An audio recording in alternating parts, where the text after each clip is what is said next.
السلام عليكم ورحمة الله وبركاته. الحمد لله والصلاة والسلام على رسول الله. اللهم صل على محمد وعلى آل محمد كما صليت على إبراهيم وعلى آل إبراهيم إنك حميد مجيد. اللهم بارك على محمد وعلى آل محمد كما باركت على إبراهيم وعلى آل إبراهيم إنك حميد مجيد. يا أيها الإخوان وأخوات أوصيكم وإياي أولا بنفسي بتقوى الله ولا تموتن إلا وأنتم مسلمون. ബഹുമാനരായ സഹോദരങ്ങളെ, സർവ്വലോക രക്ഷിതാവായ അള്ളാഹുവിൻ്റെ കൽപ്പനകളും നിർദ്ദേശങ്ങളും ജീവിതത്തിൻ്റെ എല്ലാ മേഖലകളിലും പാലിച്ചുകൊണ്ട് അവൻ്റെ ഇഷ്ടം കരസ്ഥമാക്കിക്കൊണ്ട് ജീവിക്കണമേ എന്ന് എൻ്റെ ശരീരത്തോട് ഒന്നാമതായി ബാധ്യതയുള്ളതോടൊപ്പം നിങ്ങളോടും ഗൗരവത്തിൻ്റെ ഭാഷയിൽ ഉണർത്തുകയാണ്, വസിയ്യത്ത് ചെയ്യുകയാണ്. അല്ലാഹു സുബ്ഹാനഹു വ തആല അവൻ്റെ ഇഷ്ടദാസന്മാരുടെ കൂട്ടത്തിൽ നമ്മെ എല്ലാവരെയും ഉൾപ്പെടുത്തി അനുഗ്രഹിക്കുമാറാകട്ടെ. നമ്മൾ സൂറത്തുൽ 69-ാമത്തെ അധ്യായം സൂറത്തുൽ ഹാഖയുടെ 34 വരെയുള്ള ആയത്തുകളായിരുന്നു കഴിഞ്ഞ ക്ലാസ്സുകളിലൂടെയൊക്കെ നമ്മൾ മനസ്സിലാക്കിയത്. അതിനിടെ 2 ആഴ്ച നമ്മുടെ ക്ലാസ് മിസ്സായിട്ടുണ്ട്. ഒരു ബലിപെരുന്നാളിനും കൂടി അള്ളാഹു സാക്ഷികളാവാൻ നമുക്കൊക്കെ ഈ ഭൂമിയിൽ അനുവാദം നൽകിയിരിക്കുകയാണ്. അങ്ങനെ ഒരു ബലിപെരുന്നാളിനും കൂടി നമ്മൾ സാക്ഷികളായി കഴിഞ്ഞു. എല്ലാവരിൽ നിന്നും അള്ളാഹു എല്ലാ കർമ്മങ്ങളും സ്വീകരിക്കുമാറാകട്ടെ. തഖബ്ബലല്ലാഹു മിന്നാ വമിൻകും. നമുക്ക് ഇന്ന് എടുക്കേണ്ടത് 35 മുതലുള്ള ആയത്താണ്. ഇൻഷാ അല്ലാഹ് ഞാൻ 33 മുതൽ ഞാനൊന്ന് ഓതി തുടങ്ങാം. ഇൻഷാ അല്ലാഹ് നിങ്ങളൊന്ന് ഖുർആൻ ഓപ്പൺ ചെയ്ത് ഖുർആൻ തന്നെ നോക്കിയിരിക്കുക. അഊദു ബില്ലാഹി മിനശ് ശൈത്വാനിർ റജീം. ബിസ്മില്ലാഹിർ റഹ്മാനിർ റഹീം. ഇന്നഹു കാന ലാ യുഅ്മിനു ബില്ലാഹിൽ അളീം ولا يحض على طعام المسكين فليس له اليوم هاهنا حميم ولا طعام إلا من غسلين لا يأكله إلا الخاطئون فلا أقسم بما تبصرون وما لا تبصرون إنه لقول رسول كريم وما هو بقول شاعر قليلا ما تؤمنون ولا بقول كاهن قليلا ما تذكرون تنزيل من رب العالمين. അത് മതി. നമ്മൾ ഓതുമ്പോൾ ഇന്നഹു ഷദ്ദുൽ നൂന് മണിച്ചത് ഹു കഴിഞ്ഞിട്ട് ചെറിയ കുഞ്ഞി ഒരു വാവ് കാണാം. ഹു എന്ന് ജസ്റ്റ് നീട്ടാൻ വേണ്ടിയിട്ടാണ്. കാന ലാ യുഅ്മിനു ബില്ലാഹിൽ അളീം വലാ യഹുദ്ദു ബാദ് പറയുമ്പോൾ ശ്രദ്ധിക്കുക. യഹുല്ലു ലാ എന്ന് പറയും. യഹുദ്ദു ബാദ് അലാ തുആമിൽ മിസ്കീൻ ഫലൈസ ലഹുൽ യൗമ ഹാഹുനാ ഹമീം. ഹാഹുന ഹ ഹ ഹ രണ്ടും തൊണ്ടയുടെ ഏറ്റവും ലാസ്റ്റ് നിന്നാണ് വേണ്ടത്. ഹ അതിൻ്റെ കുറച്ചുകൂടി മുകളിൽ നിന്നും. വലാ തുആമുൻ ഇല്ലാ മിൻ ഗിസ്ലീൻ. തുആമുൻ എന്നുള്ളത് വെളിവാക്കി പറയണം. തൻവീനിനെ മിൻ എന്നുള്ള ആ നൂനിനെ വെളിവാക്കി പറയണം. ഇൽഹാറാണ് അത് വരുന്നത്. വെളിവാക്കി ഉച്ചരിക്കണം. തൻവീനു ശേഷം ഇൽഹാറിന്റെ ലെറ്റേഴ്സ് ആണ് വരുന്നത്. അതുകൊണ്ട് തന്നെ ആണ് നമ്മൾ വെളിവാക്കി ഉച്ചരിക്കുന്നത്. തുആമുൻ ഇല്ലാ മിൻ ഗിസ്ലീൻ ലാ യഅകുലുഹു ഇല്ലൽ ഖാതിഊൻ. യഅകുലുഹു അവിടെ ചെറിയൊരു മദ്ദുണ്ട്. ഇല്ലൽ ഖ എന്ന് തന്നെ പറയണം. ഊൻ എന്നാണ് പറയേണ്ടത്. അലിഫിന്റെ ശബ്ദമാണ് വരേണ്ടത്, ഐനിന്റെ ശബ്ദമല്ല. ഖാതിഊൻ എന്ന്. ഫലാ ഉഖ്സിമു ബിമാ തുബ്സിറൂൻ.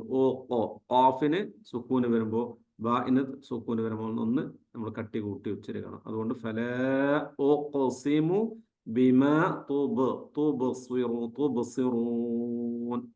വമാ ലാ അവിടെയും ഒന്ന് കട്ടി കൂട്ടി ഉച്ചരിക്കുക. തുബ്സിറൂൻ. ഇന്നഹു ലഖൗലു റസൂലിൻ കരീം.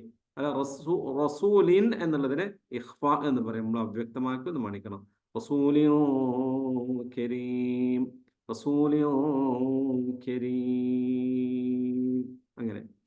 അതേപോലെ വമാ ഹുവ ബിഖൗലി ശാഇർ ഖലീലം മാ തുഅ്മിനൂൻ. ഖലീലം മാ. ലൻ തൻവീന് ശേഷം അവിടെ മീമ് വരുന്നത് കാരണത്താൽ അവിടെ നമ്മൾ ചേർത്തും മണിച്ചും ഓതണം. ഇദ്ഗാമുൻ ബിഗുന്നയാണ്. ഇദ്ഗാമ് ചെയ്യണം ബിഗുന്ന, ഗുന്നത്തോടു കൂടി, രാഗത്തോടു കൂടി, ഈണത്തോടു കൂടി. അപ്പോ ഖലീലം മാ തുഅ്മിനൂൻ. അങ്ങനെ.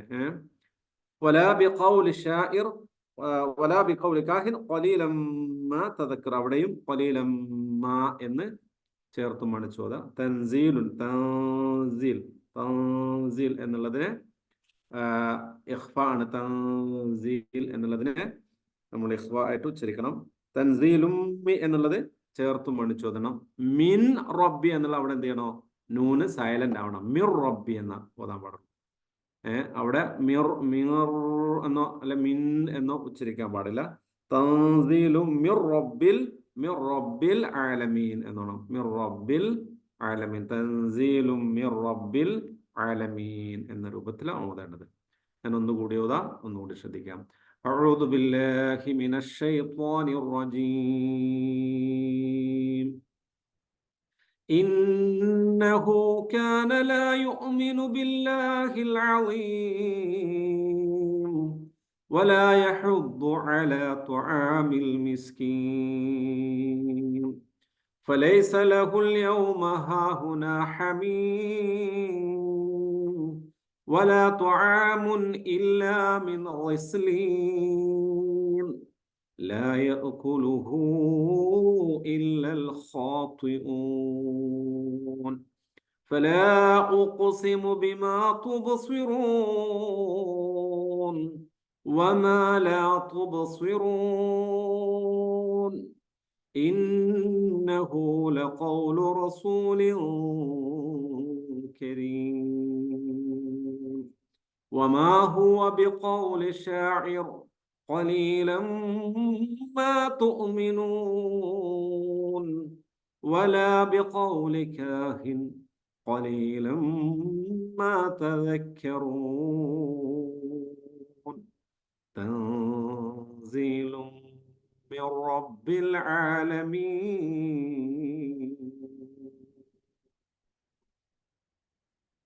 ഇൻഷാ അല്ലാഹ് നമ്മൾ പഠിച്ച കാര്യങ്ങൾ മുന്നേ പഠിച്ചതൊക്കെ നിങ്ങൾ മൈൻഡിൽ ഉണ്ടാവും എന്നാണ് ഞാൻ വിശ്വസിക്കുന്നത്. നമ്മൾ രണ്ട് വിഭാഗം ആളുകളെ കുറിച്ചു നമ്മൾ പറഞ്ഞു. ഫഅമ്മാമൻ ഊതിയ കിതാബഹു ബിയമീനിഹി, വലത് കൈയിൽ ഗ്രന്ഥം കിട്ടുന്ന ആളുകളെ കുറിച്ചും വഅമ്മാമൻ ഊതിയ കിതാബഹു ബിശിമാലിഹി, ഇടത് കൈയിൽ ഗ്രന്ഥം ലഭിക്കുന്ന ആളുകളെ കുറിച്ചും നമ്മൾ മനസ്സിലാക്കി. ഇടത് കൈയിൽ ഗ്രന്ഥം ലഭിക്കുന്ന ആളുകളെ കുറിച്ചാണ് നമ്മൾ അവസാനമായി പറഞ്ഞത്.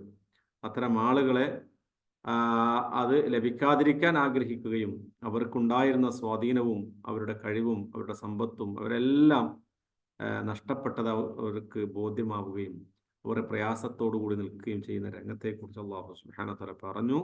മാത്രമല്ല മലക്കുകളോട് അവരെ പിടിക്കാനും അവരെ ചങ്ങലയിൽ ബന്ധിക്കാനും ആമം വെക്കാനും കത്തിക്കാളുന്ന നരകാഗ്നിയിലേക്ക് വലിച്ചെറിയാനും ഒക്കെ അവരോട് മലക്കുകളോട് അള്ളാഹു കൽപ്പിക്കുന്ന രംഗത്തെക്കുറിച്ചൊക്കെയാണ് നമ്മൾ മനസ്സിലാക്കിയത്. അള്ളാഹു സുബ്ഹാനഹു വ തആല എന്തുകൊണ്ടാണ് അവരങ്ങനെ നരകത്തിൽ എത്തിപ്പെടാനുള്ള കാരണം എന്നതിനെ കുറിച്ച് പറഞ്ഞ കൂട്ടത്തിൽ അള്ളാഹു രണ്ട് വിഷയങ്ങൾ അള്ളാഹു പറഞ്ഞു. സ്രഷ്ടാവും സൃഷ്ടികളുമായി ബന്ധമുള്ള പ്രധാനപ്പെട്ട രണ്ട് വിഷയങ്ങൾ. ഒന്ന് അള്ളാഹു പറഞ്ഞു ഇന്നഹു കാന ലാ യുഅ്മിനു ബില്ലാഹിൽ അളീം എന്നുള്ളതാണ്. മഹാനായ അള്ളാഹു സുബ്ഹാനഹു വ തആലയെ അവരെന്തായില്ല, അവർ അള്ളാഹുവിൽ വിശ്വസിച്ചിരുന്ന ലാ യുഅ്മിനു, അവൻ വിശ്വസിച്ചില്ല എന്നുള്ളതാണ് ഒന്നാമത്തെ വിഷയം. അഥവാ ഈമാനില്ല, തൗഹീദില്ല എന്നുള്ളതാണ് ഒന്നാമത്തെ വിഷയം. രണ്ടാമത്തെ ഏതൊരു മനുഷ്യനും ഏതൊരു വിശ്വാസിയും വിശ്വാസം ഉൾക്കൊണ്ടു കഴിഞ്ഞാൽ പിന്നെ ഉണ്ടാവേണ്ടത് സൽക്കർമ്മങ്ങളാണ്. അപ്പൊ അവിടെ രണ്ടാമത് അള്ളാഹു സുബ്ഹാനഹു വ തആല പറഞ്ഞു, മാത്രമല്ല വലാ യഹുദ്ദു അലാ തുആമിൽ മിസ്കീൻ, മാത്രമല്ല മിസ്കീന്റെ ഭക്ഷണത്തിന്റെ കാര്യത്തിൽ അവർ പ്രോത്സാഹനം കാണിച്ചതുമില്ല. ഈ രണ്ട് കാരണങ്ങളാണ് അവര് നരകത്തിലേക്ക് വലിച്ചെറിയപ്പെടാനുള്ള കാരണം എന്ന് അള്ളാഹു സുബ്ഹാനഹു വ തആല സൂചിപ്പിക്കുകയുണ്ടായി. അത്രയും കാര്യങ്ങളാണ് നമ്മൾ അവസാനമായി പറഞ്ഞത്. ശേഷം അള്ളാഹു പറഞ്ഞു, ഫലൈസ ലഹുൽ യൗമ ഹാഹുനാ ഹമീം. ഫലൈസ ലഹു, ലൈസ എന്ന് വെച്ചാൽ ഇല്ല എന്നുള്ള അർത്ഥമാണ്. ഫലൈസ ലഹു, അവനില്ല എന്നുള്ളതാണ്. ഫലൈസ ലഹു, അപ്പോൾ ആകയാൽ, ലൈസ ഇല്ല, ലഹു അവനില്ല. ഫലൈസ ലഹു എന്ന് പറയുമ്പോൾ എന്നാൽ, അല്ലെങ്കിൽ അപ്പോൾ, ആകയാൽ അവനില്ല. എന്തില്ല? അൽ യൗമ, അന്നത്തെ ദിവസം. ആ പ്രത്യേകമായ പരലോക ദിവസത്തെ കുറിച്ച് അള്ളാഹു സൂചിപ്പിക്കുകയാണ്. ഫലൈസ ലഹുൽ യൗം, അന്നത്തെ ദിവസം അവനില്ല. ഹാ ഹുന, ഹാ ഹുന എന്താണ്? ഇവിടെ ഇല്ല. ഹാ ഹുന എന്ന് വെച്ചാൽ ഇവിടെ എന്നുള്ളതാണ് അർത്ഥം. ഹമീം, ഹമീം എന്ന് വെച്ചാൽ ഏറ്റവും അടുത്ത ബന്ധു, ഏറ്റവും അടുത്ത സുഹൃത്ത്, ചങ്ങായി, ചങ്ങാതിക്കൊക്കെയാണ് പറയാം ഹമീം എന്നുള്ളത്. ഹമീമിന് വേറെയും അർത്ഥമുണ്ട്. ചുട്ടുപൊള്ളുന്ന പിന്നെ നരകത്ത് നിന്ന് കൊടുക്കുന്ന പാനീയത്തിനോ ഹമീം എന്ന് ഖുർആൻ തന്നെ ചില സ്ഥലങ്ങളിലൊക്കെ പിന്നെ പറഞ്ഞിട്ടുണ്ട്. പക്ഷെ ഇവിടെ അർത്ഥം ഹമീം എന്നുള്ളത് ഉറ്റ ബന്ധുവാണ്, ചങ്ങാതി, ഉറ്റ ബന്ധു എന്നൊക്കെയുള്ള അർത്ഥമാണ്. അപ്പൊ ഫലൈസ ലഹുൽ യൗമ ഹാഹുന ഹമീം എന്ന് പറയുമ്പോൾ ആകയാൽ, അല്ലെങ്കിൽ എന്നാൽ, വളരെ അടുത്ത ഉറ്റ ബന്ധു പോലും അന്ന് പിന്നെ അവിടെ അവനുണ്ടായിരിക്കുകയില്ല എന്നുള്ളതാണ് അല്ലാഹു സുബ്ഹാനഹു വ തആല സൂചിപ്പിക്കുന്നത്. ഫലൈസ ലഹുൽ യൗമ ഹാഹുന ഹമീം, ആകയാൽ ഒറ്റ ബന്ധും അൽ യൗമ ഹാഹുന ഇവിടെ എന്തില്ല, ഫലൈസ ലഹു അവനുണ്ടായിരിക്കുന്നതല്ല എന്നുള്ളതാണ്. വലാ ത്വആമുൻ, പിന്നെയോ ലാ ത്വആമുൻ ഒരു ഭക്ഷണവുമില്ല. ത്വആമ് എന്ന് വെച്ചാൽ ഭക്ഷണം, അറിയാലോ ത്വആം. ത്വആം ഉണ്ടാക്കുന്ന സ്ഥലത്തിനാണ് നമ്മൾ മത്വആം എന്ന് പറയുന്നത്, റെസ്റ്റോറന്റ് എന്നുള്ളത്. മത്വആം. അപ്പൊ അതോടൊപ്പം തന്നെ ലാ ത്വആമുൻ ഒരു ഭക്ഷണവുമില്ല, ഇല്ല ഇല്ലാതെ, കൂടാതെ, മിൻ ഗിസ്ലീൻ ഗിസ്ലീനിൽ നിന്നല്ലാതെ, ഗിസ്ലീനിൽ നിന്നല്ലാത്ത ഒരു ഭക്ഷണവും അന്നത്തെ ദിവസം അതും ഉണ്ടായിരിക്കുകയില്ല. വലാ ത്വആമുൻ ഇല്ലാ മിൻ ഗിസ്ലീൻ. എന്താണ് ഗിസ്ലീൻ? പണ്ഡിതന്മാർ വിശദീകരിക്കുന്നുണ്ട്. നരകാഗ്നിയിൽ എത്തിപ്പെട്ട മനുഷ്യന്റെ ശരീരത്തിൽ നിന്ന് ഒലിച്ചിറങ്ങുന്ന രക്തവും ചലവും ഒക്കെയുള്ള ദുർഗന്ധം വമിക്കുന്ന ഒരു തരം വെള്ളത്തിനാണ് ഗിസ്ലീൻ എന്ന് പറയാം. ഭൂമിയിൽ ഒരു തുള്ളി ഇറ്റിയാൽ തന്നെ ഭൂമി മുഴുവനും നാറിയിട്ടൊരു മനുഷ്യന് നിൽക്കാൻ പറ്റാത്ത അത്രയും വൃത്തികെട്ട വെള്ളത്തെ കുറിച്ചാണ് ഗിസ്ലീൻ എന്ന് പറയുന്നത്. അള്ളാഹു നമ്മയൊക്കെ കാത്തുരക്ഷിക്കുമാറാകട്ടെ. അപ്പോൾ വലാ ത്വആമുൻ ഇല്ലാ മിൻ ഗിസ്ലീൻ, ഗിസ്ലീനിൽ നിന്നല്ലാതെ അന്ന് യാതൊരു ഭക്ഷണവുമില്ല. ഭൂരിപക്ഷം പണ്ഡിതന്മാരും ഈ ഒരു അർത്ഥമാണ് ഗിസ്ലീൻ എന്നുള്ളതിന് കൊടുത്തിരിക്കുന്നത്. പിന്നെയോ ലാ യഅ്കുലുഹു, ലാ യഅ്കുലുഹു അത് തിന്നുകയില്ല. അകല യഅ്കുലു എന്ന് വെച്ചാൽ തിന്നു. ലാ യഅ്കുലുഹു അതിനെ തിന്നുകയില്ല, അതിനെ ഭക്ഷിക്കുകയില്ല. അപ്പൊ ഗിസ്ലീനിൽ നിന്ന് തിന്നുന്നതും കുടിക്കുന്നതും ഭക്ഷിക്കുന്നതും ഒക്കെ ആരാണ്? ഇല്ലൽ ഖാതിഊൻ എന്നാണ്. ഖാതിഊൻ എന്ന് വെച്ചാൽ തെറ്റ് ചെയ്യുന്ന ആൾക്കാണ് ഖാതി എന്ന് പറയാം. അതിന്റെ ജംആണ്, പ്ലൂറലാണ് ഖാതിഊൻ എന്നുള്ളത്. ഖത്വഅ എന്ന് വെച്ചാൽ തെറ്റ് ചെയ്തു. ഖത്വഅ യഖ്തഉ തെറ്റ് ചെയ്യുന്നതിന് പറയാം. ഖതഉൻ തെറ്റ്, സ്വഹീഹ് ശരി, ഖത്വഅ തെറ്റ്. റബ്ബന ലാ തുആഖിദ്ന ഇൻ നസീന ഔ അഖ്തഅന. റബ്ബന ലാ തുആഖിദ്ന ഇൻ നസീന ഔ അഖ്തഅന. നമ്മൾ ആമന റസൂലിന്റെ അവസാനത്തിൽ പറയുന്നില്ല, അല്ലാഹുവേ അബദ്ധം സംഭവിച്ച കാരണത്താലും, മറവി സംഭവിച്ച കാരണത്താലും, അല്ലെങ്കിൽ തെറ്റ് കാരണത്താൽ, മറവി കാരണത്താലൊക്കെ സംഭവിച്ചതിന്റെ കാരണത്തിൽ നീ ഞങ്ങളെ പിടികൂടി ശിക്ഷിക്കരുതേ എന്ന് നമ്മൾ പ്രാർത്ഥിക്കാറുണ്ട്. അപ്പൊ ഇവിടെ ലാ യഅ്കുലുഹു അതിൽ നിന്ന് എന്താക്കൂല, ഭക്ഷിക്കുകയില്ല. ഇല്ലാ അൽ ഖാതിഊൻ, ഖാതിഊൻ അല്ലാതെ, അഥവാ തെറ്റുകാരല്ലാത്ത, തെറ്റ് ചെയ്തവരല്ലാത്ത ഒരാളും അത് ഭക്ഷിക്കുകയില്ല, ഗിസ്ലീൻ എന്നുള്ളത്. അപ്പോൾ ശരിക്കും അല്ലാഹു സുബ്ഹാനഹു വ തആല അവർക്ക് ആർക്കാണ് ആ ഗിസ്ലീൻ കൊടുക്കുന്നത് എന്നുള്ളതും കൃത്യമായി അവിടെ പറഞ്ഞു. പാപികളായ മനുഷ്യർക്കാണ് അള്ളാഹു ശിക്ഷ നൽകുന്നത് എന്നുള്ളത്. എന്നിട്ട് അള്ളാഹു ഇത്രയും കാര്യം പറഞ്ഞിട്ട് മറ്റൊരു വിഷയത്തെക്കുറിച്ചാണ് അള്ളാഹു പറയുന്നത്. അപ്പൊ നരകവുമായി ബന്ധപ്പെട്ടുള്ള കാര്യങ്ങളാണ് നമ്മൾ ഈ മുകളിലുള്ള ആയത്തുകളിലൂടെ പറഞ്ഞത്. മനസ്സിലായല്ലോ? അപ്പൊ അള്ളാഹു പരലോകത്തെക്കുറിച്ച് ജസ്റ്റ് ഒന്ന് അവിടെ വിശദീകരിച്ചു. ഹമീം. അന്നത്തെ ദിവസത്തെ എന്താണ് സംഭവിക്കുന്നത്? ഇവിടെ അള്ളാഹുവിന്റെ അടുക്കൽ ഒരാളും തന്നെ ഒരു ഹെൽപ്പും ചെയ്യാനുണ്ടായിരിക്കില്ല എന്നുള്ളതാണ്. യൗമ യഫിറുൽ മർഉ മിൻ അഖീഹി വ ഉമ്മിഹി വ അബീഹി വ സ്വഹിബതിഹി വ ബനീഹി ലികുല്ലി ഇംറിഇൻ മിൻഹും യൗമഇദിൻ ശഅ്നുൻ യുഗ്നി. നമ്മൾ സൂറത്തുൽ അബസയിൽ ഓതാറുണ്ട്. സമാനമായ ആയത്ത് സൂറത്തുൽ മആരിജ് നമുക്ക് പഠിക്കാനുള്ള സൂറയിലും പറയുന്നുണ്ട്. അപ്പൊ അവിടെയൊക്കെ എന്താണ്? അള്ളാഹു ഒരാളും ഒരാളെയും സഹായിക്കൂല. യൗമ ലാ തംലികു നഫ്സുൻ ലിനഫ്സിൻ ഷൈഅ വൽ അംറു യൗമഇദിൻ ലില്ലാഹ്. ഒരാളും ഒരു നഫ്സിനെയും സഹായിക്കാൻ കഴിയാത്ത ഓരോ നഫ്സും അവന്റെ വിഷയങ്ങൾ തന്നെ. മാതാപിതാക്കൾ മക്കളെ, മക്കൾ മാതാപിതാക്കളെ, ജ്യേഷ്ഠൻ അനുജനെ, അനുജൻ ജ്യേഷ്ഠനെ, ഭാര്യ ഭർത്താവിനെ, ഭർത്താവ് ഭാര്യയെ, ഭൂമിയിൽ എന്തൊക്കെ സ്നേഹബന്ധങ്ങളുണ്ടോ ആ ബന്ധങ്ങളൊന്നും ഉപകരിക്കാത്തൊരു ദിവസമാണ്. ഏറ്റവും അടുത്ത നമുക്കൊരു നമ്മളെ എന്തെങ്കിലും ഒരാൾ താങ്ങാൻ ഒരാളുണ്ടെങ്കിൽ അല്ലേ നമുക്കൊരു സമാധാനം കിട്ടുക, എന്തെങ്കിലും തരത്തിൽ ഹെൽപ്പ് ചെയ്യുക. അങ്ങനെയുള്ള ഒരു സംഭവം അവിടെ നടക്കൂല. ഫലൈസ ലഹുൽ യൗമ ഹാഹുന ഹമീം. അതാണ് അള്ളാഹു പറഞ്ഞത്. ഒറ്റ ബന്ധുവാട്ടെ, ചങ്ങായി ആവട്ടെ, ചങ്ങാതിമാരെ ആരും അന്നത്തെ ദിവസം അവിടെ ഉണ്ടായിരിക്കില്ല എന്നറിയുന്നത്. പിന്നെ അവർക്ക് കൊടുക്കുന്നത് വല താഴമില്ല മിനഹുസ്ലീനാണ്. നമുക്ക് സാധാരണ ഒരു ഭക്ഷണം കഴിക്കുമ്പോൾ ഉണ്ടാവേണ്ടത് കാര്യം എന്താണ്? നമുക്കൊന്നതിന് പോഷകം കിട്ടണം, മറ്റും നമ്മൾ വിശപ്പ് അത് അടങ്ങണം, അല്ലേ? വിശപ്പില്ലാതിരിക്കണം. ഇത് രണ്ടും സംഭവിക്കുന്നില്ല ഇത്തരം ഭക്ഷണം കൊണ്ട്. നമ്മൾ സൂറത്തു വാശിയിൽ ഓതുമ്പോൾ പറയുന്നുണ്ടല്ലോ, അവിടെ അല്ലാഹു സുബ്ഹാനഹു വ തആല ലൈസ ലഹും ത്വആമുൻ ഇല്ലാ മിൻ ളരീഅ ലാ യുസ്മിനു വലാ യുഗ്നി മിൻ ജൂ.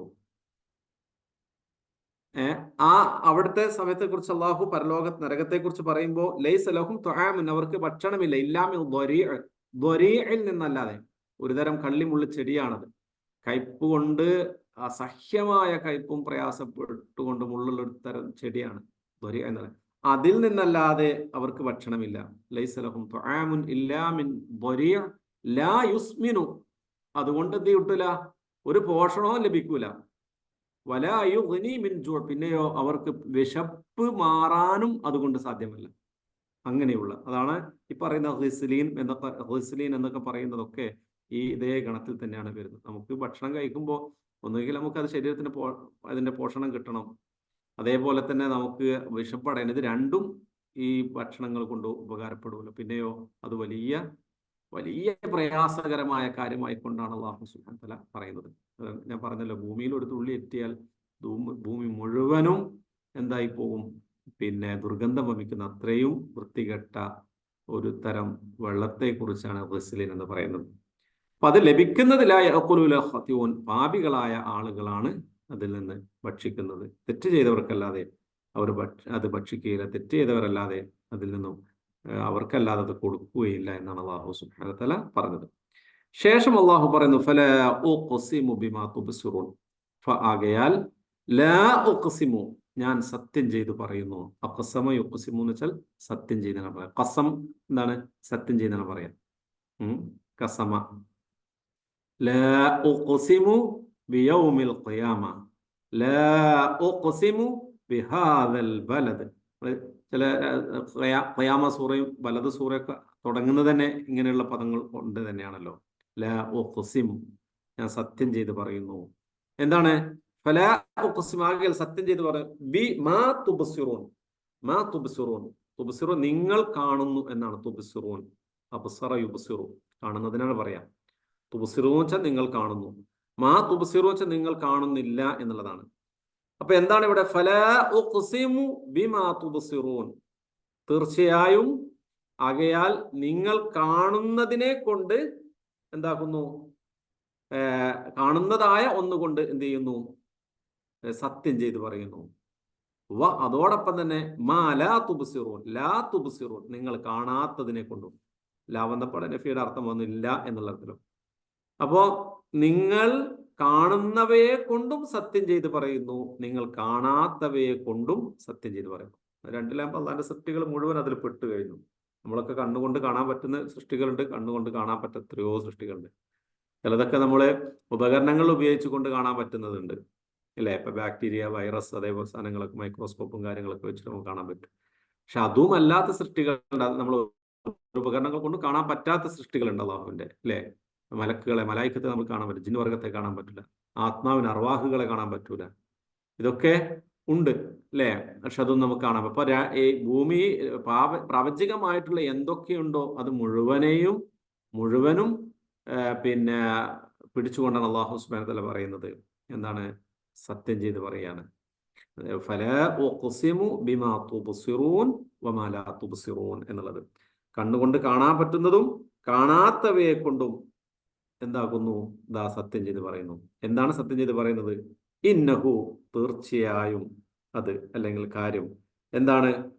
ലഖൗലു റസൂലിൻ കരീം, തീർച്ചയായും ലഖൗല്, അതൊരു വാക്കാണ്. ഖൗല് വാക്ക്, ഖാല യഖൂലു ഖൗൽ, നമ്മൾ പഠിച്ചതാണല്ലോ.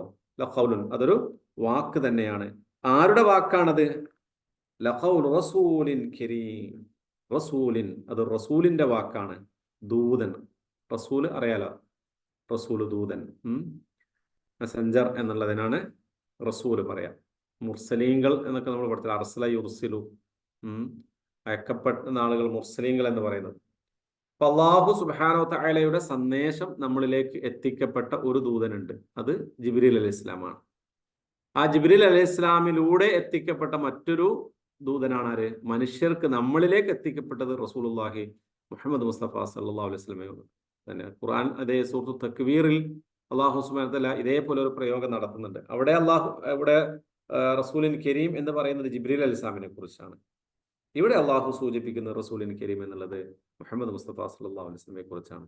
എന്താണ്? ഇന്നഹു ലഖൗലു റസൂലിൻ കരീം, തീർച്ചയായും ഇത്, ഈ ഖുർആൻ ഉണ്ടല്ലോ, അത് റസൂലിൻ കരീം, മാന്യമായ ഒരു ദൈവദൂതന്റെ വചനങ്ങളാകുന്നു. അഥവാ അള്ളാന്റെ റസൂലാണ് ഈ കാര്യങ്ങൾ നിങ്ങൾക്ക് പറഞ്ഞു തരുന്നത് എന്ന് അർത്ഥം. ഇത് റസൂലുള്ളാഹി സല്ലല്ലാഹു അലൈഹി വസല്ലമാണ് നിങ്ങൾക്ക് പറഞ്ഞു തരുന്നത്.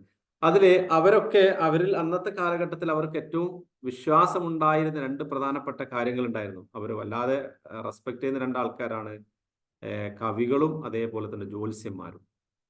അവര് പിന്നെ ഓരോ കാര്യങ്ങൾ, ഇപ്പോൾ ഓരോ മാർക്കറ്റുകൾ, ചന്തയിൽ, ഇപ്പോൾ ഉഖാദ ചന്ത, അതേപോലെ തന്നെ ഇപ്പോൾ ഹജ്ജിന്റെ സ്ഥലങ്ങളൊക്കെ ഉണ്ടല്ലോ, അത്തരം പല സ്ഥലങ്ങളിലും, അറഫയും അതുമായി ബന്ധപ്പെട്ട സ്ഥലങ്ങളിലൊക്കെ തന്നെ ഇവർ ഒരുമിച്ച് കൂടുന്ന പല സമയങ്ങളുണ്ടായിരുന്നു. ആ സമയങ്ങളിലൊക്കെ അവര് ഈ കവിതകൾ കൊണ്ട് എന്ത് ചെയ്യായിരുന്നു? അതിൽ കോമ്പറ്റീഷൻ നടത്താറുണ്ടായിരുന്നു. അപ്പം നിങ്ങൾ മനസ്സിലാക്കിയിട്ടുണ്ട്, കഅബാലയത്തിൽ തന്നെ മുഅല്ലഖ എന്ന് പറയുന്നത് കെട്ടിത്തൂക്കി ഓരോ സമയത്ത് ഒരു പ്രത്യേക സമയം വെച്ചുകൊണ്ട് അവരെന്ത് ചെയ്യും? ഓരോരുത്തർ കവിത എഴുതിയിട്ട് അവിടെ ഒന്ന് തൂക്കിയിടും. എന്നിട്ട് അതിലെ ഓരോരുത്തരും അതിനെ പ്രത്യേകമായിക്കൊണ്ട് അതിനെന്ത് ചെയ്യും? അതിനെ ജഡ്ജ് ചെയ്യാൻ ആൾക്കാരൊക്കെ നിർത്തും. എന്നിട്ട് അതിൽ ഏറ്റവും സെലക്റ്റീവ് ആയിട്ടുള്ള കാര്യം ആ മുഅല്ലഖ അല്ലെങ്കിൽ ആ കവിത മാത്രം അവിടെ അവരെന്ത് ചെയ്യും? അവർ ഡിസ്പ്ലേക്ക് വെക്കും. അങ്ങനെയൊക്കെയുള്ള ആളുകളായിരുന്നു. ഇവിടെ അവർ പറയുന്ന വാക്കുകളുമായി ബന്ധപ്പെട്ട് റസൂലുള്ളാഹി സ്വല്ലല്ലാഹു അലൈഹി വസല്ലമയെ കുറിച്ച് അവർ പറഞ്ഞത്, റസൂലിന്റെ കാര്യത്തെ കുറിച്ച് പറയുമ്പോൾ ഇത് മുഹമ്മദ് ഉണ്ടാക്കിയ, മുഹമ്മദ് പറയുന്ന ഒരു കവിയുടെ വാക്കാണ്, ജ്യോത്സ്യന്റെ വാക്കാണ്, അങ്ങനെ പലതും ഒക്കെ പറയുമ്പോൾ അതിനെ ഖണ്ഡിച്ചുകൊണ്ട് അല്ലാഹു സുബ്ഹാനഹു വ തആല പറയാണ്, ഇന്നഹു ലഖൗലു റസൂലിൻ കരീം എന്ന് പറഞ്ഞപ്പോൾ അല്ലാഹു അതിനുശേഷം പറഞ്ഞു, വമാ ഹുവ, അതല്ല, ബിഖൗലി ഷാഇർ, ഷാഇറിന്റെ വാക്കല്ല. ഷാഇർ എന്ന് വെച്ചാൽ കവിക്കാണ് എന്ന് പറയാ, ഷാഇർ എന്ന് പറയാ. കവിതക്ക് പറയാ ഷിഅർ എന്നാ പറയാ, ഷിഅർ, കവിത. ചെറിയൊരു വ്യത്യാസം, ഷഅർ എന്ന് വരുമ്പോൾ തന്നെ അതിൽ വ്യത്യാസം വന്നു. ഷഅർ എന്നുള്ള സ്പെല്ലിംഗ് ഒക്കെ സെയിം ആണ്, പത്ത് കസ്റ് മാറുമ്പോൾ ഉള്ള വ്യത്യാസം. ഷഅർ എന്ന് വെച്ചാൽ നമ്മള് മുടിക്കാണ് പറയാ, രോമം, മുടി എന്നൊക്കെ ഉള്ള അർത്ഥം. അപ്പൊ ഷാഇർ കവി, അതിന്റെ ജംആണ്, ഷാഇറിന്റെ ജംആണ് നമ്മൾ ഷുഅറാ. ഖുർആനിൽ ഒരു അധ്യായം തന്നെയുണ്ട്, സൂറത്ത് ഷുഅറാ, അല്ലേ? 26-ാമത്തെ 26 സൂറ നമ്പർ 26 സൂറത്ത് ഷുഅറാ ആണ്, കവികൾ എന്നാണ് അതിനർത്ഥം. ഇപ്പൊ ഇവിടെ അല്ലാഹു സുബ്ഹാനഹു വ തആല പറയും, വമാ ഹുവ ബിഖൗലി ഷാഇർ, വമാ ഹുവ ബിഖൗലി ഷാഇർ, ഇത് ഷാഇറിന്റെ, കവിയുടെ വാക്കല്ല. വമാ ഹുവ ബിഖൗലി ഷാഇർ. പിന്നെയോ അള്ളാഹു പറയാ, ഖലീലൻ മാ തുഅ്മിനൂൻ, പക്ഷേ നിങ്ങൾ കുറച്ച് മാത്രമേ വിശ്വസിക്കുന്നുള്ളൂ. ഖലീൽ എന്ന് വെച്ചാൽ കുറച്ച്. മാ യാതൊന്ന് തുഅ്മിനൂൻ എന്ന് വെച്ചാൽ വിശ്വസിക്കുന്നു, നിങ്ങൾ വിശ്വസിക്കുന്നു. തുഅ്മിനൂൻ, ആമന യുഅ്മിനു ആണ് അതിന്റെ വെർബ്, വിശ്വസിക്കുന്നു എന്നുള്ളത്. അതിൽ നിന്നാണ് ഈമാൻ വരുന്നത്, വിശ്വാസം. അപ്പൊ ഖലീലമ്മ തുഅ്മിനൂൻ വെച്ചാൽ നിങ്ങൾ കുറച്ച് മാത്രമേ വിശ്വസിക്കുന്നുള്ളൂ. ഖലീലമ്മ തുഅ്മിനൂൻ, ശരിക്കും ആ പദം വരുന്നത് തുഅ്മിനൂന ഈമാൻ ഖലീല എന്നുള്ളതാണ് എന്റെ ആ പദം ശരിക്കും. പക്ഷെ അള്ളാഹുവിന്റെ ഓരോ ശൈലിയും അതിൻ്റെതൊക്കെ ഓരോ പദങ്ങൾക്ക് പോലും അതിന്റെ അർത്ഥത്തിന്റെ പ്രാധാന്യവും കാര്യങ്ങളൊക്കെ ബോധ്യപ്പെടുത്തുകയാണ് നമ്മെ. ഗ്രാമറുമായി ബന്ധപ്പെട്ടൊക്കെ പഠിക്കുമ്പോൾ മനസ്സിലാക്കാൻ കഴിയും. ശരി, അതേപോലെ അള്ളാഹു രണ്ടാമത് അവരുടെ വാക്ക് എന്താണ്? അവർ ജോത്സ്യന്റെ വാക്കുകൾ എന്നുള്ളതാണ് അവർ. അതാണ് കാഹിൻ എന്ന് വെച്ചാൽ ജോത്സ്യനാണ് പറയാ. ഭാവി, ഭൂതം, വർത്തമാനം ഒക്കെ പറയാൻ ആളുകൾ ഇരിക്കാറുണ്ടല്ലോ. ഒരു ജ്യോത്സ്യനെ സമീപിക്കുക എന്ന് പറഞ്ഞ് വിശ്വാസിക്ക് പാടില്ലാത്തൊരു കാര്യമാണ്. പക്ഷെ അന്നത്തെ കാലഘട്ടത്തിൽ അവർ എന്തൊരു വിഷയങ്ങൾ ഉണ്ടെങ്കിലും ജ്യോത്സ്യന്മാരെ സമീപിക്കുമായിരുന്നു, അവരോട് പോയി കാര്യങ്ങൾ അന്വേഷിക്കുമായിരുന്നു. എന്നിട്ട് അവർ തീരുമാനങ്ങൾ എടുത്തിരുന്നു. ഇന്നും ഒരു മുസ്ലിങ്ങളിൽ പോലും അങ്ങനെയുള്ള വിശ്വാസമുള്ള എത്രയോ ആളുകളുണ്ട്, ജ്യോത്സ്യന്മാരിൽ വിശ്വസിക്കുന്ന ആളുകൾ. അവർ പറയുന്ന കാര്യങ്ങൾ നമ്മൾ വിദേശത്തൊക്കെ വരുന്ന സമയത്തൊക്കെ ചിലപ്പോൾ ആരുടെയെങ്കിലും അടുക്കലേക്ക്, ഏത് ഉസ്താദന്മാരുടെ അടുക്കലേക്ക് അല്ലെങ്കിൽ ഏതെങ്കിലും ഇതേപോലെയുള്ള ആളുകൾ അടുക്കലേക്ക് പോയിട്ട് ചോദിക്കും, ഞാൻ ഇന്ന ദിവസമാണ് പോകുന്നത്, വെള്ളിയാഴ്ച രാവിലെയാണ് പോകുന്നത്, ചൊവ്വാഴ്ചയാണ് പോകുന്നത്, അന്ന് പോവാൻ എത്ര മണിക്കാണ് ഉദ്ദേശിക്കുന്നത്, അല്ല ഞാൻ കല്യാണം ഇന്ന ദിവസമാണ് ഫിക്സ് ചെയ്യുന്നത്, അല്ല എൻ്റെ ഷോപ്പ് ഓപ്പൺ ചെയ്യുന്ന ഇന്ന ദിവസമാണ്, അതിനെന്തെങ്കിലും പ്രശ്നങ്ങളുണ്ടോ എന്നുള്ളത്. നമ്മുടെ ഒരു സ്വന്തത്തിന്റെ ഭാവിയെക്കുറിച്ച് ഒട്ടും അറിയാത്ത ആളുകളാണ് ഇവർ ഓരോരുത്തരും. എന്നിട്ടാണ് അവർ മറ്റുള്ളവരുടെ ഭാവിയെക്കുറിച്ച് പറഞ്ഞു കൊടുക്കുന്നത്. എന്നാലും മനുഷ്യന്മാർ എത്ര വിദ്യാഭ്യാസവും എന്തെല്ലാം ക്ലാസ്സും കാര്യങ്ങളൊക്കെ കിട്ടിയാൽ പോലും, മനസ്സിലാക്കിയാൽ പോലും അതിൻ്റെയൊക്കെ പിന്നാലെ പോകുന്ന എത്രയോ ആളുകൾ. സമയത്തിന്റെ പരിമിതി പോലെ ഞാൻ അങ്ങോട്ട് പോകുന്നില്ല. എന്നാലും നമ്മൾ വളരെ ഗൗരവത്തോട് കാണേണ്ട ഒരു വിഷയമാണ്. നമ്മൾ ഒരിക്കലും ഒരു വിശ്വാസി ഇങ്ങനെയുള്ള ജ്യോത്സ്യനെ സമീപിക്കാൻ പാടില്ല. 40 ദിവസത്തിന്റെ അവന്റെ നിസ്കാരം പോലും അള്ളാഹു സ്വീകരിക്കാതെ പോകുമെന്ന് പറയുന്നുണ്ട്. അവൻ അള്ളാഹു സുബ്ഹാനഹു അള്ളാഹിന്റെ റസൂലിലും അള്ളാഹുവിലും അവിശ്വസിച്ചു എന്നാണ് റസൂലുള്ളാഹി സ്വല്ലല്ലാഹു അലൈഹി വസല്ലം പറയുന്നത്. അങ്ങനെ ജ്യോത്സ്യന്റെ വാക്കുകൾ വിശ്വസിക്കുന്നവരെ സംബന്ധിച്ചിടത്തോളം. ശരി, അപ്പൊ ഇവര് പറഞ്ഞിരുന്ന രണ്ടാമത്തെ വാക്ക് അള്ളാഹുന്റെ റസൂലിന്റെ ഖുർആനിന്റെ വചനങ്ങൾ കേൾക്കുമ്പോൾ അവർ പറയുന്നത് ഇതൊരു കവിതയല്ലേ, അതിപ്പോ എന്താ ആർക്കാ പറഞ്ഞുവിടാത്തത്? ഇപ്പൊ ഓരോ ജ്യോത്സ്യന്മാർ പലതും പറയില്ല. അപ്പൊ അങ്ങനെയൊക്കെ പലതും അവർ പറയുമ്പോൾ അതിനെ ശരിക്കും അള്ളാഹു ഇതിനെ ഖണ്ഡിച്ചുകൊണ്ട് പറയും, വലാബി ഖൗലി കാഹിൻ, വലാ ഖൗലി കാഹിൻ എന്ന് തന്നെ പറഞ്ഞാൽ മതി. ഇത് കവിയുടെ വാക്കുകളല്ല എന്നുള്ളത്. ഇത് ഒരു അല്ല കാഹിനിന്റെ ജ്യോത്സ്യന്റെ വാക്കല്ല എന്നുള്ളത്, അല്ലെങ്കിൽ കവിയുടെ വാക്കല്ല എന്ന് പറയാം. വമാഹുവ ഖൗലി ഷാഇർ എന്ന് തന്നെ പറഞ്ഞാൽ മതി. പക്ഷെ വമാഹുവ ബി ഖൗലി ഷാഇർ എന്ന് പറയുമ്പോൾ അവിടെ ബി കൊണ്ടുവന്നപ്പോൾ അവിടെ ഒരിക്കലും എന്നുള്ള അർത്ഥം കൂടി അവിടെ വരും. വമാഹുവ ബി ഖൗലി ഷാഇർ, ഷാഇറിന്റെ വാക്കുകളല്ല, ഒരിക്കലും ഷാഇറിന്റെ വാക്കുകളല്ല ഇത്. പക്ഷേ ഖലീലമ്മാ തുഅ്മിനൂൻ, നിങ്ങൾ കുറച്ച് മാത്രമേ നിങ്ങൾ വിശ്വസിക്കുന്നുള്ളൂ. വലാ ബി ഖൗലി കാഹിൻ, ഇതൊരു ജ്യോത്സ്യന്റെ വാക്കുകളേ അല്ല. പക്ഷേ അള്ളാഹു സുബ്ഹാനഹു വ തആല പറയാണ് ഖലീലമ്മാ തദക്കറൂൻ, പക്ഷെ നിങ്ങൾ എന്താണ് തദക്കറൂൻ, നിങ്ങൾ കുറച്ച് മാത്രമേ ആലോചിക്കുന്നുള്ളൂ, ഉറ്റാലോചിക്കുന്നുള്ളൂ. അപ്പൊ ശരിക്കും അള്ളാഹുൽ ഉള്ള വിശ്വാസവുമായി ബന്ധപ്പെട്ടുകൊണ്ട് അവർക്കുള്ള ഒരു വിശ്വാസം ഉണ്ടായിരുന്നു, ചെറിയ എവിടെയോ ഒരു വിശ്വാസം അവർ. ഇപ്പോ ഖുർആൻ തന്നെ പറയുന്നുണ്ടല്ലോ, അള്ളാഹു എന്നുള്ള പിന്നെ സ്രഷ്ടാവിൽ അവർക്ക് വിശ്വാസമുണ്ട്. അതുകൊണ്ടല്ലേ മൻ ഖലഖസ് സമാവാതി വൽ അർദ് ലയഖൂലുന്ന അല്ലാഹ് എന്ന് പറയുന്നത്. ആകാശഭൂമികളെ സൃഷ്ടിച്ചത് ആരാണ് എന്ന് അവരോട് ചോദിച്ചു നോക്കൂ. അപ്പൊ അവർ ലയഖൂലുന്ന അല്ലാഹ്, അള്ളയാണെന്ന് പറയും. മഴ പെയ്യിക്കുന്നത് ആരാണ്? ആരാണ് മുദബ്ബിറുൽ അംർ? ആരാണ് കാര്യങ്ങളെ നിയന്ത്രിക്കുന്ന ആരാണ്? അള്ളാഹു ആണെന്ന് പറയും. അപ്പൊ അതൊക്കെ അവർക്ക് ആ ഒരു വിശ്വാസം, അള്ളാഹു ഉണ്ട് എന്നുള്ള അവർക്ക് വിശ്വാസമുണ്ട്. അള്ളാഹു സുബ്ഹാനഹു വ തആല പറയാ ഖലീലമ്മാ തുഅ്മിനൂൻ, പക്ഷെ നിങ്ങൾ കുറച്ച് മാത്രമേ നിങ്ങൾ വിശ്വസിക്കുന്നുള്ളൂ. അള്ളാഹുവിൽ പരിപൂർണ്ണമായ അള്ളാഹുവിലുള്ള വിശ്വാസം തന്നെ എന്താണ്? അവർ ഷിർക്ക് കലർന്നുകൊണ്ടാണ് വിശ്വസിക്കുന്നത്. സൂറത്ത് യൂസുഫിൽ കാണാൻ സാധിക്കും, വമാ യുഅ്മിനു അക്സറുഹും ബില്ലാഹി ഇല്ലാ വഹും മുശ്രികൂൻ എന്നാണ്. അവരിൽ അധികം ആളുകൾ വിശ്വസിക്കുന്ന അള്ളാഹുവിൽ ഷിർക്ക് വെച്ചുകൊണ്ടാണ്. അപ്പൊ ഇവിടെ അള്ളാഹു സുബ്ഹാനഹു വ തആല അവസാനം അതിനുശേഷമായിട്ട് പറയുന്നത് തൻസീലും മിർ റബ്ബിൽ ആലമീൻ. പക്ഷെ ഇത് ഏതാണ്? എല്ലാ വാക്കുകളും നമുക്കറിയുന്നതാണ്, അൻസല യുൻസിലു അല്ലേ. ഇത് തൻസീലും മിർ റബ്ബിൽ ആലമീൻ, ഇത് എവിടെ നിന്നുള്ള വാക്കുകളാണെന്നറിയോ? ലോകരക്ഷിതാവായ അള്ളാഹുവിൽ നിന്ന് അവതരിപ്പിച്ചത് അത്രയും. ഇതല്ലാതെ നബി സല്ലല്ലാഹു അലൈഹി വസല്ലം പറഞ്ഞുണ്ടാക്കിയതല്ല, ഏതെങ്കിലും ഒരു കവിയുടെ വാക്കല്ല, ഏതെങ്കിലും ജ്യോത്സ്യന്റെ വാക്കല്ല, ഏതെങ്കിലും മന്ത്രവാദിയുടെ വാക്കല്ല, ഏത് ജിന്ന് ശൈത്താൻ കൂടിയ ഒരാളുടെ വാക്കല്ല, ഇതൊന്നുമല്ല. ഇതാരുടെ വാക്കുകളാണ്? ഇത് അള്ളാഹു സുബ്ഹാനഹു വ തആല ശരിക്കും അള്ളാഹു ലോകരക്ഷിതാവിങ്കിൽ നിന്ന് ലോകർക്ക് വേണ്ടി അവതരിപ്പിച്ച വാക്കുകളാണിത്. തൻസീലും മിർ റബ്ബിൽ ആലമീൻ. ആലം അറിയാലോ, ലോകം. അപ്പൊ ആലമീൻ, ലോകങ്ങളുടെ ഉടയവനായ റബ്ബുൽ ആലമീനായ അള്ളാഹു സുബ്ഹാനഹു വ തആല ലോകർക്ക് വേണ്ടി അവതരിപ്പിച്ച വചനങ്ങളാണ് ഈ ഖുർആൻ എന്നുള്ളത് കൂടി നമ്മെ ബോധ്യപ്പെടുത്തുകയാണ്. പരിശുദ്ധ ഖുർആനിനെ ധാരാളമായി അറിയണം പ്രിയപ്പെട്ടവരെ, മാറോട് ചേർത്ത് പിടിക്കണം. ചെറിയ നിസ്സാരമായ കാര്യങ്ങളല്ല, ഈ ലോകത്തെ മുഴുവനും സൃഷ്ടിക്കുകയും പരിപാലിക്കുകയും സംരക്ഷിച്ചു പോറ്റുകയും ചെയ്യുന്ന റബ്ബുൽ ആലമീനായ അള്ളാഹുവിന്റെ കലാമാണ് ഖുർആൻ എന്ന് പറയുന്നത്. അത് പഠിക്കുക, പഠിപ്പിക്കുക എന്നൊക്കെ പറയുന്നത് ഏറ്റവും പുണ്യമുള്ള കാര്യമാണ്. അതാണ് നമ്മൾ ചെയ്തുകൊണ്ടിരിക്കുന്ന ഖൈറുക്കും മൻ തഅല്ലമൽ ഖുർആന വഅല്ലമ. ഒരു മടുപ്പുമില്ലാതെ, ഒരു നീരസവുമില്ലാതെ, ഇഷ്ടത്തോടും താല്പര്യത്തോടും കൂടി ഖുർആനുമായി സമീപിക്കാൻ ശ്രമിക്കുക. നമ്മളെ കൂട്ടുകാരോടും കൂട്ടുകാരികളോടും സുഹൃത്തുക്കളോടും ഒക്കെ ഖുർആനിന്റെ മുന്നിൽ അല്പസമയം ഇരിക്കാൻ സമയം കണ്ടെത്താൻ വേണ്ടി നമ്മളൊക്കെ ഉപദേശിക്കുക. അള്ളാഹു ഖുർആൻ കൊണ്ട് സ്വർഗ പ്രവേശനം ലഭിക്കുന്ന ഭാഗ്യവാന്മാരുടെ കൂട്ടത്തിൽ എന്നെയും നിങ്ങളെയും ഉൾപ്പെടുത്തി അനുഗ്രഹിക്കുമാറാകട്ടെ. വാഖിറു ദഅവാന അനിൽ ഹംദുലില്ലാഹി റബ്ബിൽ ആലമീൻ. അസ്സലാമു അലൈക്കും വറഹ്മത്തുള്ളാഹി വബറകാതുഹു. വഅലൈക്കും അസ്സലാം വറഹ്മത്തുള്ളാഹി.